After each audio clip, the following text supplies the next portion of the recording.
أعوذ بالله من الشيطان الرجيم بسم الله الرحمن الرحيم والصلاة والسلام وبارك على سيدنا ومولانا محمد وعلى آله وأصحابه والحمد لله رب العالمين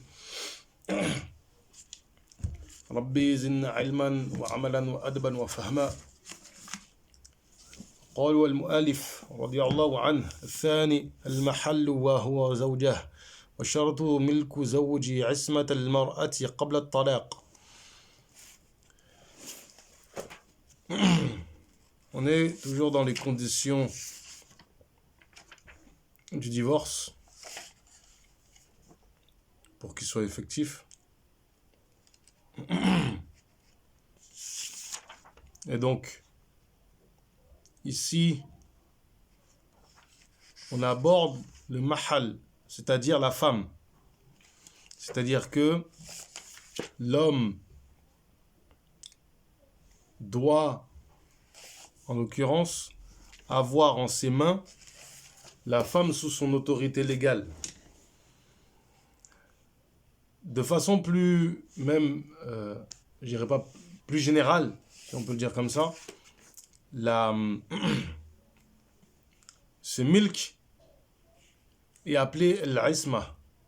Mais c'est pas seulement la possession de la isma dans les mains. Du moins, ici, ce qu'il faut comprendre, le terme, c'est que cette isma est dans les mains de l'homme. Dans le fait qu'effectivement, une fois qu'il est marié, c'est lui qui peut divorcer. Parce qu'on a déjà expliqué que le mariage est dans la main de l'homme. Ce qui est intéressant ici, c'est de noter, c'est que ce terme isma, qu'on pourrait traduire par le lien conjugal, en fait, renvoie linguistiquement à l'idée d'être débarrassé d'une chose, à écarter une chose de soi. C'est le même terme qu'on utilise pour les anbiya, pour les prophètes, alayhi salatu wassalam, pour justement le fait qu'ils sont exemptés, que ce n'est impossible rationnellement qu'on puisse leur attribuer des péchés. Donc ici, justement, c'est la préservation des péchés. Donc, ici, cette isma, elle doit être haqiqi, ou bien qu'elle soit majazan, qu'elle soit hukman, qu'elle soit présumée comme telle. Présumée, c'est le terme souvent qu'on utilise en droit français pour évoquer les choses qui n'existent pas dans la réalité, mais qui sont considérées comme existant d'un point de vue du droit. Ici, c'est le même principe, c'est-à-dire que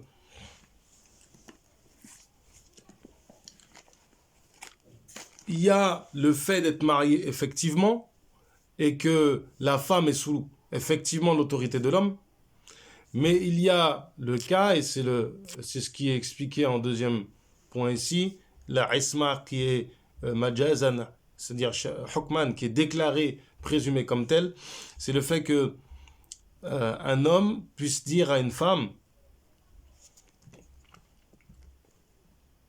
même s'il n'est pas marié avec elle, si on se marie et que tu sors, donc il fait un ta'alluq,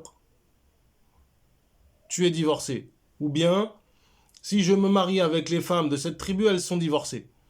Donc ce genre de situations sont considérées comme, même si dans les faits il n'y a pas de isma, elles sont présumées dans le sens où si effectivement un mariage advient, le divorce tel qu'il a été prononcé adviendra. Donc si c'est un divorce de facto, c'est-à-dire que je me marie avec elle, elle est divorcée, ce sera le cas. Ou par le biais d'un ta'alluq, en disant, en faisant un serment par exemple, quelqu'un qui fait un serment, si ma femme est divorcée, donc ici il y a tout un détail de savoir c'est laquelle qui sera divorcée, si je fais telle chose, ou si je ne fais pas telle chose, ma femme est divorcée. Donc il y a tout un détail comme ça. Ou même dans le même ordre d'idée, si je me marie avec la femme de telle... si jamais ma femme, tu rentres dans la maison ou tu sors sans mon autorisation, tu es divorcé, etc., etc., etc. Donc, ce mahal, cette isma, doit être soit réelle, concrète, elle doit être, c'est un fait, soit elle est majazan, soit elle est hukman, soit elle est présumée comme telle.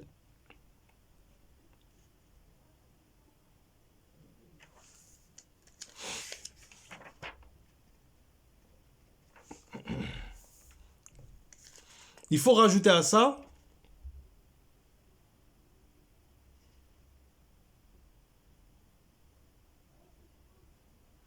le fait qu'un homme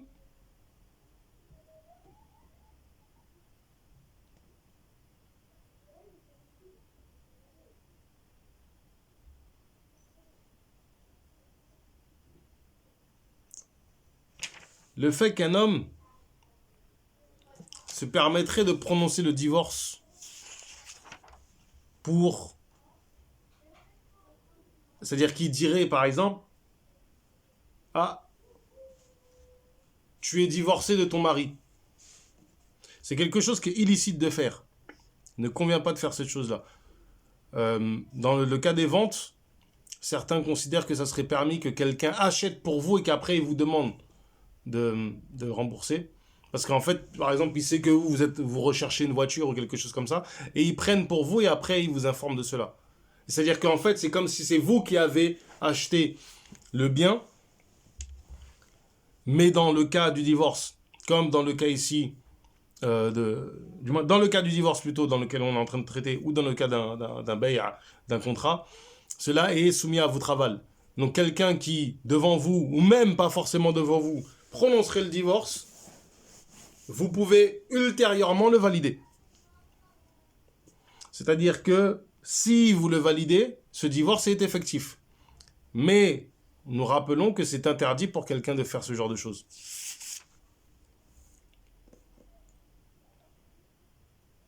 والثالث القصد فمن سبق لسانه إلى الطلاق لم يقع عليه طلاق ولا يقع طلاق المكره. القصد, c'est-à-dire l'intention, la volonté de prononcer la parole. La parole en elle-même établit le talaq. Il n'est pas nécessaire, et on le verra les détails sur les alfaz, sur les formules, en règle générale, si la formule est claire, évidente, comprise comme telle par tous, que ce soit une formule de divorce ou une formule qui a valeur de formule de divorce, sarih, une formulation qui est évidente, qui est connue comme telle par tous, dans ce cas de figure, effectivement, on ne cherche pas à savoir l'intention de la personne. Par contre, on cherche à savoir s'il a bien eu l'intention de prononcer la parole de Dieu, qui a valeur de divorce. C'est pour ça que celui dont la parole l'a précédé, c'est-à-dire sa langue a fourché, lui, il n'y a pas de divorce qui s'impose à lui. Mais dans ce cas-là, et ça c'est important, il doit présenter une bayina si il passe devant un juge. Comprenez bien. Quelqu'un vient voir un faqih, quelqu'un qui a les compétences pour répondre à des questions, d'émettre une fatwa, et il dit, Ya Cheikh, je me suis retrouvé dans telle situation et voilà ce que j'ai dit. Ouais, mais est-ce que tu voulais le dire? Non, je voulais pas le dire. D'accord, t'es pas divorcé. Ça, c'est la fatwa. Quelqu'un va devant le juge. On dit, la femme le ramène devant le juge, mon mari m'a divorcé. Non, mais il y a Qadi, j'ai pas voulu divorcer, c'est pas ce que je voulais dire, etc. Ma langue, elle a fourché, je me suis trompé. Ah, est-ce qu'il y a une preuve de ça? Des gens qui peuvent confirmer ce que tu es en train de dire? Qu'effectivement, on a constaté que tu t'es trompé. Parce que ce que tu as dit, ça pouvait pas être ça. Alors, tu es en train de parler, oui, ma chérie, peux-tu me passer de là, t'es divorcé. Qu'est-ce qui s'est passé? Ça n'a aucun sens, Dans le cas d'un jugement, il faut ramener une bayina. Donc, dans le droit, une bayina, c'est 2 témoins. En règle, de manière... quand on vous dit bayina, en règle générale, c'est 2 témoins. Il y a un cas où c'est plus de 2 témoins, c'est 4 témoins, c'est le cas du zina. Pour établir qu'il y a un zina, si on veut établir une bayina, il faut 4 témoins. On a dit pourquoi 4? Parce que c'est 2 témoins par personne. Et donc, dans le cas d'un jugement, il faut ramener une bayina.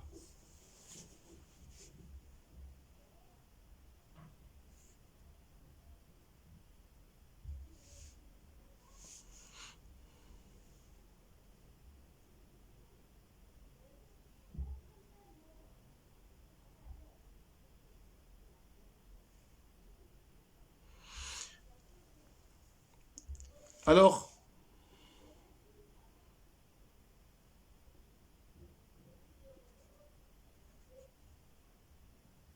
effectivement, si jamais euh, on arrive à établir qu'il y a eu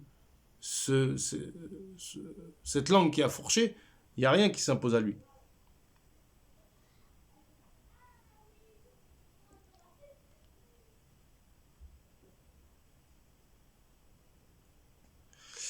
Et c'est intéressant parce que on rajoute quand même que si on n'arrive pas à déterminer cela, on n'a pas de qarina, on n'a pas d'indice, on n'a rien du tout. Certains parmi les tardifs ont établi que la parole, en fait, on va se baser sur le. Il suffira qu'il fasse un serment pour se dégager de la situation, il sera de yin. C'est-à-dire qu'il sera laissé avec sa religion.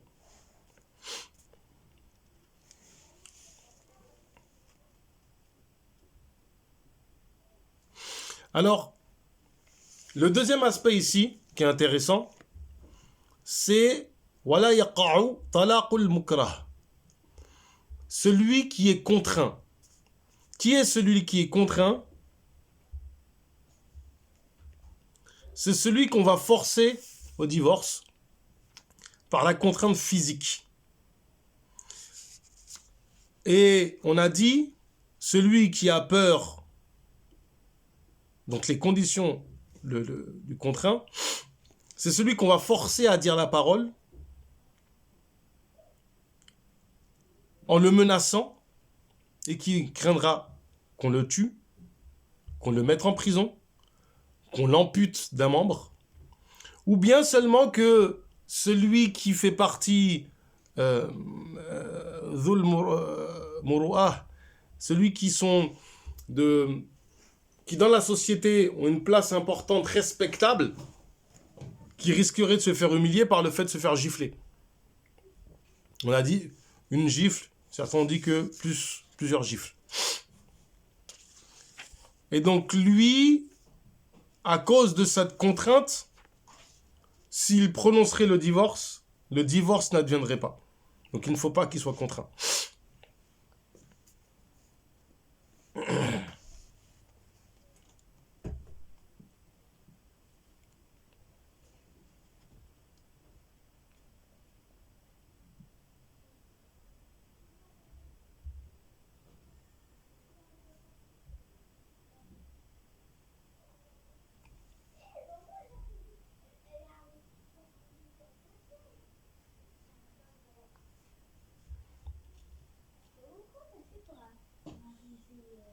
De même que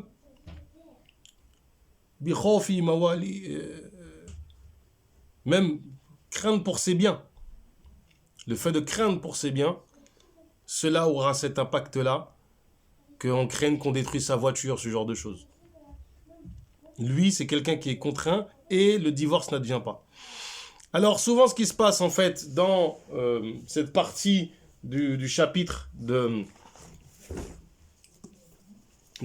la Salah, on aborde la question d'être contraint, et notamment d'être contraint à faire des choses qui ne sont pas licites. Donc il est question de vous contraindre, par exemple, à commettre un péché, boire de l'alcool, dire du koufr, etc. On a divergé, est-ce que contraindre à faire un acte et contraindre à dire quelque chose, c'est le même statut? De grands savants comme Sahnoun ou Ibn Habib ont fait la distinction entre les deux, mais l'avis retenu, le mashhour dans l'école, c'est que on ne distingue pas. Ils ont le même statut. C'est-à-dire que vous contraindre à dire une parole de koufr et vous contraindre à faire un péché, c'est la même chose. Une parole de koufr ou du qadh, une parole haram, là comme contrainte de divorce. C'est pas une parole haram, mais c'est une parole qui a des conséquences légales très conséquentes. Alors, on va tenter de résumer parce qu'il y a beaucoup de détails ici qui sont évoqués, mais pour faire simple. Si quelqu'un est menacé de mort, de mort uniquement,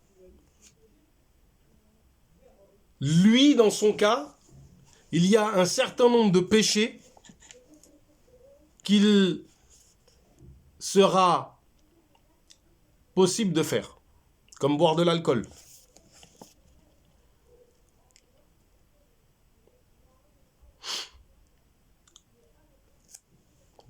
Dire certaines paroles qui relèveraient plus ou moins du coufre.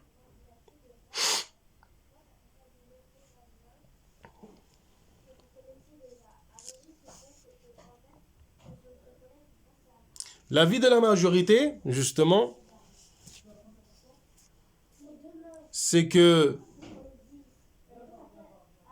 si ce n'est, c'est-à-dire que en dessous d'une menace de mort, tout reste interdit.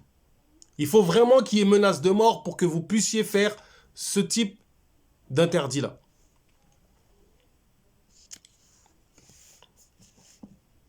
Et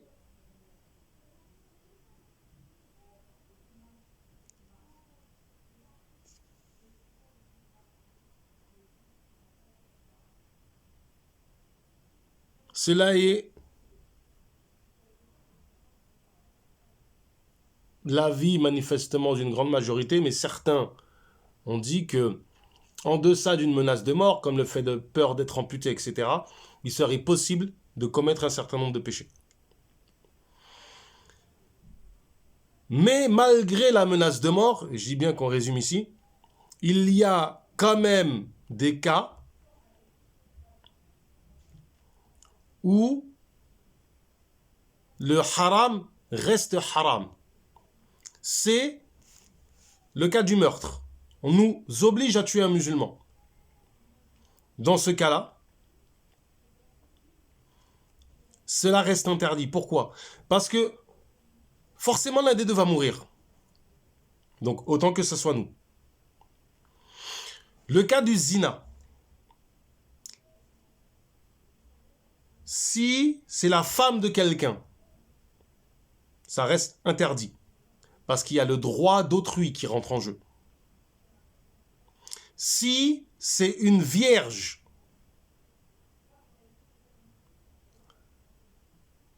dans ces deux cas-là, ce n'est pas possible. Si on nous appelle, on nous force, on nous contraint, sous menace de mort, de faire zina avec une femme qui est une zani, qui n'a pas l'intention de préserver sa chasteté, à ce moment-là, cela sera licite. On parle ici de ja'iz, mais le afdal, le mieux, c'est de se faire tuer et d'éviter en fait le péché.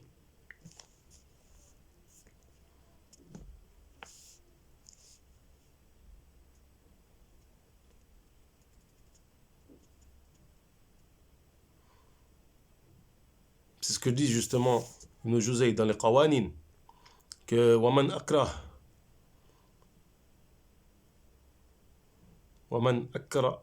أكره على الكفر أو شرب الخمر أو أكل الخنزير أو شبه ذلك فلا يفعل إلا من خوف القتل خاصة, uniquement si on craint la peine de mort.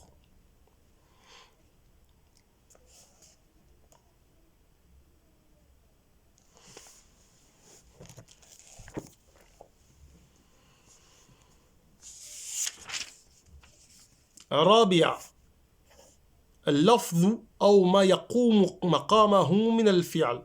أما اللفظ فينقسم إلى صريح وكناية وما عداهما.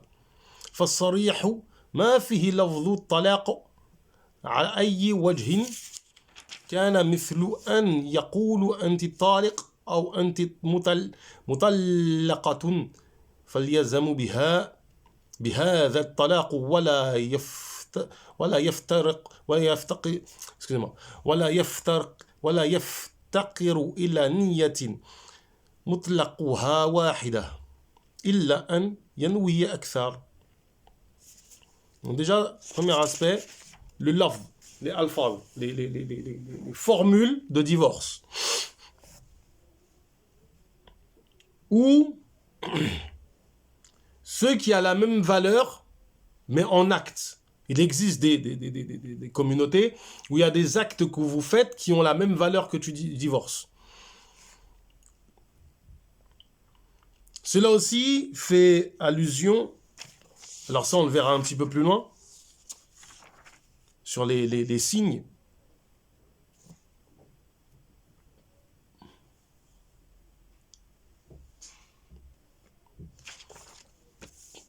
Mais il existe par exemple des choses où, par exemple, vous sortez d'une certaine manière de la maison. Ce genre de choses. Ça aura valeur de divorce. Les alfaz, ils sont divisés. Premièrement en sarih et en kinaya. Kinaya, c'est un terme, on va dire ici, allusif. Ça serait synonyme, plutôt. Vous pourrez le comprendre comme ça.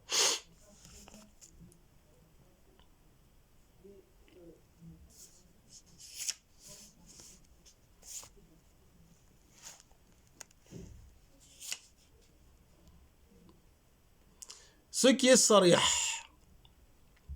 parmi eux, on a les alpha, les lafz, qui contiennent en fait le terme talaq.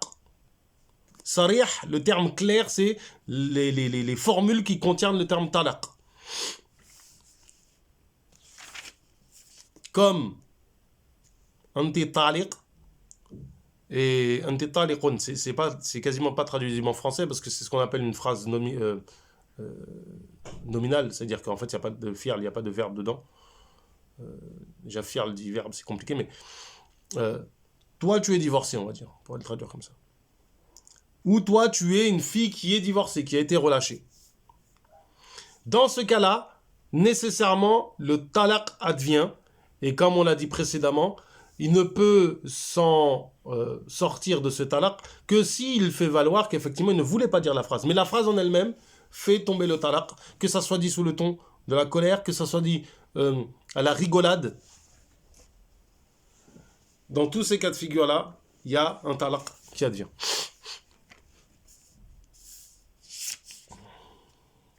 Et là, il n'est pas nécessaire qu'il y ait une intention,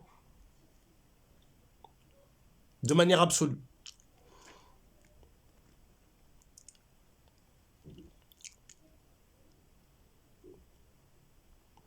Et clairement, cette formule, non seulement elle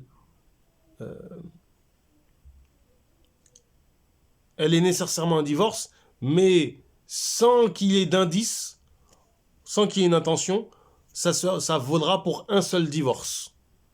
Sauf si il déclare avoir l'intention de plus. Pour ce qui est de kinaya, wa kinayatu qisman zahiratun muhtamilatun fa zahiratun mithlu qaqulika anti khaliyah wa bariyah wa hiya kasrih fi annahu la yuqbalu da'wahu fi ghayri at-talaq.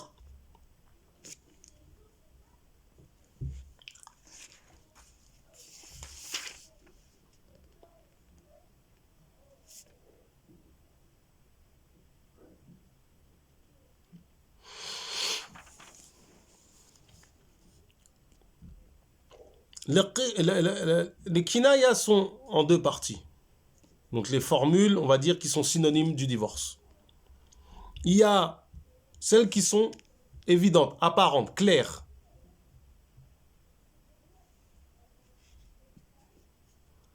Pourquoi? En fait, les formules qui sont dites ici dans le texte, anti khaliyah wa bariyah, sont liées au parler en fait des gens.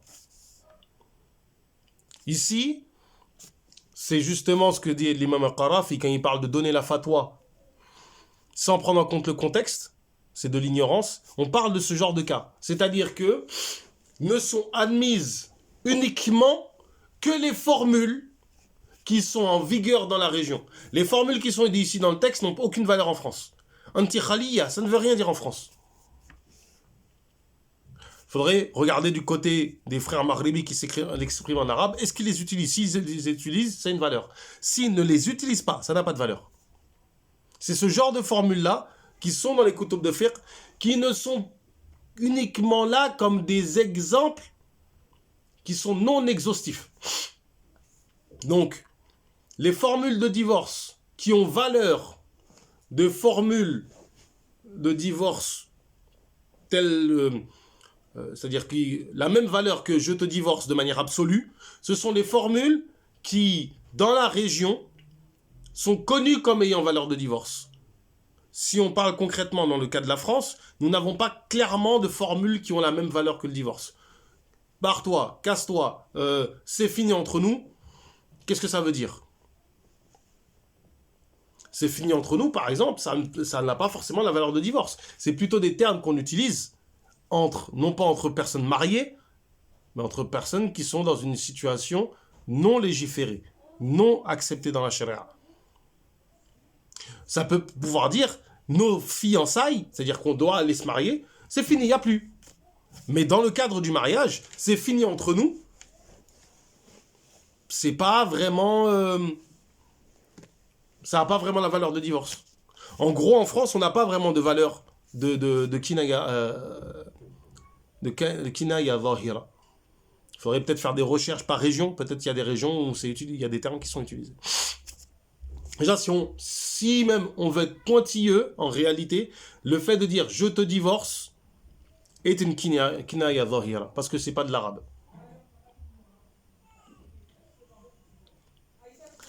Alors, les conséquences de cette formule-là, c'est que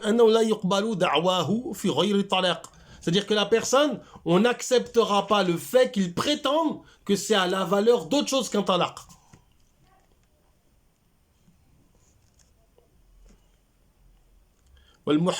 والمحتملات مثل اذهبي وانصريفي فتقبل دعواه في نفيه وعدده فإذا دعا أنه أراد الطلاق فالمشهور أنه يكون طلاقا أو أما ما يقوم مقام اللفظ فأنواع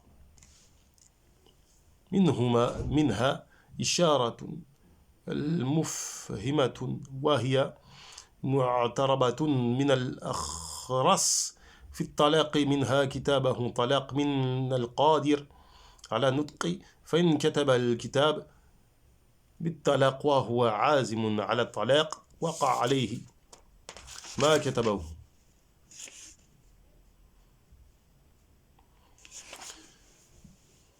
On laissera la partie de l'écrit, on va terminer sur les formules.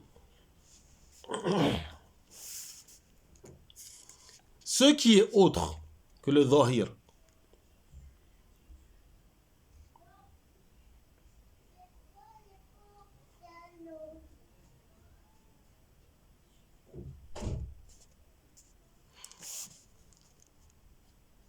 ce qui est autre que le zahir, la chose est la suivante, c'est que on va accepter sa prétention.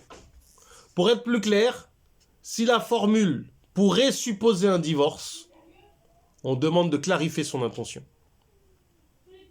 Et son intention est acceptée. Et donc le mashhour, c'est s'il a voulu un talaq. Le mashhour, c'est quoi? C'est que ça a la valeur d'un talaq. Pourquoi le mashhour? Parce qu'effectivement, certains ulama de l'école ont considéré que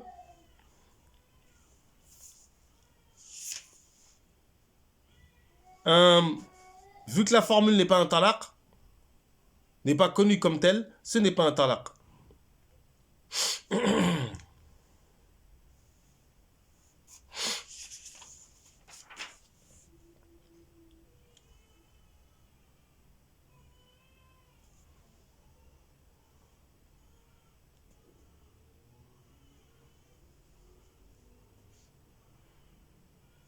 Justement, par exemple, le madhab d'Al-Ashhab, l'avis d'Al-Ashhab. Ouais, c'est Ashhab qui a cet avis.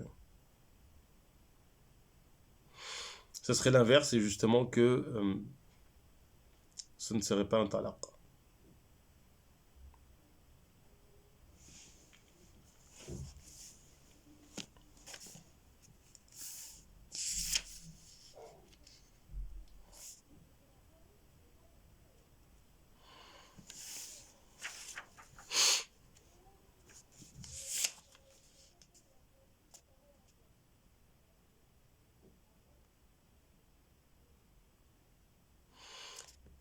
Le dernier cas, c'est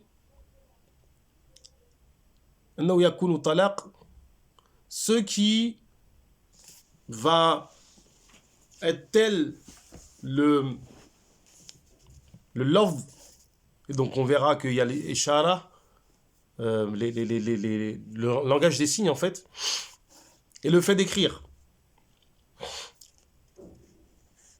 Donc, on va aborder le cas de l'ishara.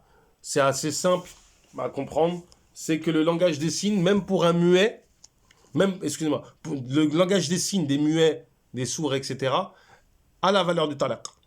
Quand bien même la femme ne le comprendrait pas. Quand bien même la femme ne le comprendrait pas.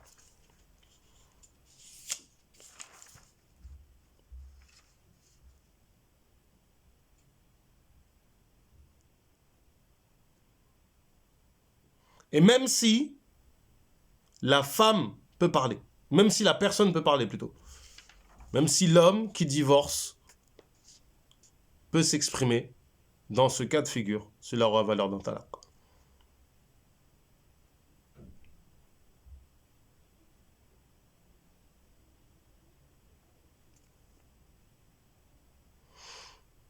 Donc, pour conclure, il y a la formule explicite, claire, sarih, qui est en fait la formule qui contient le terme talaq. Il y a la kinaya, le terme qui est utilisé pour autre chose à la base, mais qui là est utilisé pour ce cas-là. Il y a la kinaya qui est zahira, celle qui a la même valeur que le talaq, du fait que dans la coutume, on sait que quand tu dis ça, c'est un talaq. Et c'est la même chose. Tu ne peux pas revendiquer que tu n'avais pas l'intention. Ce n'est pas possible. Ça aura la valeur d'un talaq, quoi qu'il advienne. La kinaya khafiha, qui va être clarifiée par l'intention de l'individu.